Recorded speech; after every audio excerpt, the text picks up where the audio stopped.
So, I don't know if somebody watched my video or just kind of sees it the way I see it, but it sounds like the Charlotte Hornets are trying to do what I said they should do. What I've been saying they should do for about a couple months now. Actually, I probably mentioned it even when they drafted the ball kid, to be honest with you. I probably said it then, but I've definitely been saying it recently. I made a couple videos saying it. Charlotte Hornets definitely need to find a way to get all three ball brothers on the team sooner than later. This isn't a very difficult topic to discuss because it seems like the most common of common sense. You've inherited arguably one of the top 3-4 faces of the league going forward in LaMelo Ball. All right, it's just Luka. You got Zion. You got Giannis. You got names like that. I put that kid in there as maybe top 3 guard going forward, like maybe that high, assuming everything goes well with his health. You got to keep him happy.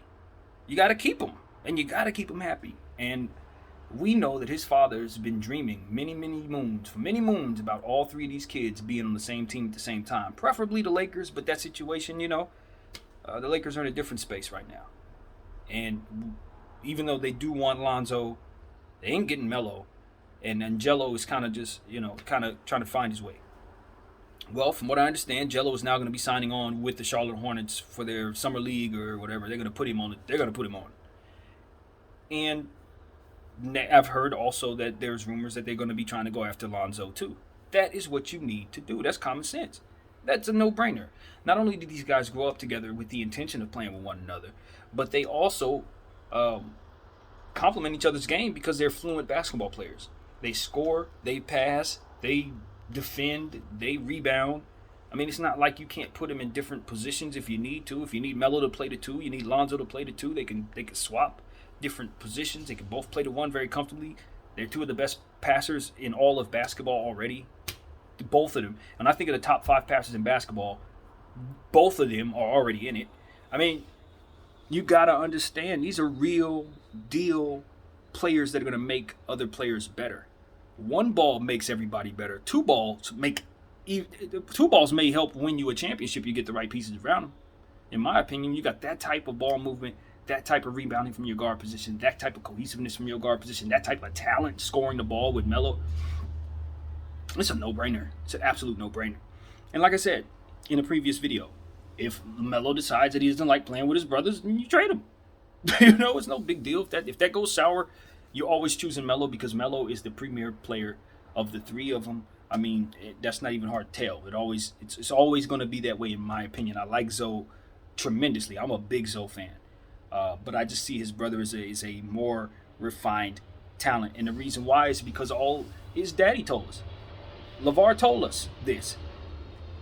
The mistakes that he felt that he made with Lonzo in his development, he got right with Melo. Well, that's really what it comes down to. That's what they were saying. They went about Lonzo's development a certain way. Jello came along. They worked with him as well. And the baby one was the last one. And he came along. And they were like, look, everything that we're going to do, we're pouring into all 3 of these kids. Melo took to it. You know what I mean? He loved the game. He was great at it. And the rest is history. So it's no secret that by design, LaMelo's supposed to be the more talented ball brother of the 3. And I trust LeVar. You don't get 3 players to this level from your household without understanding what they're good at. He may not be the best at making the case for why we should appreciate the players as they are, because he's more so of a WWE type of personality to where he's looking to bring forth hype at all times. But he described his youngest son his oldest son is Steph Curry. That was the wrong way to go. He should have been telling us more so what Lonzo is actually, which is a orchestrator, rebounder, defensive presence, who's going to score here and there, but everything else he does in absolute abundance. That isn't Melo's issue at all. Melo's a scorer and he does all that other stuff. He can shoot better than Lonzo, and he does all that other stuff that Lonzo does just as well, if not better than Lonzo. So, and I think, if I'm not mistaken, LaMelo's taller. He's a bigger guy than Lonzo, if I'm not mistaken. So, I mean, yeah. At this point, you bring all 3 in. and you start two of them, obviously LaMelo and Lonzo, and you take it as far as you can take it.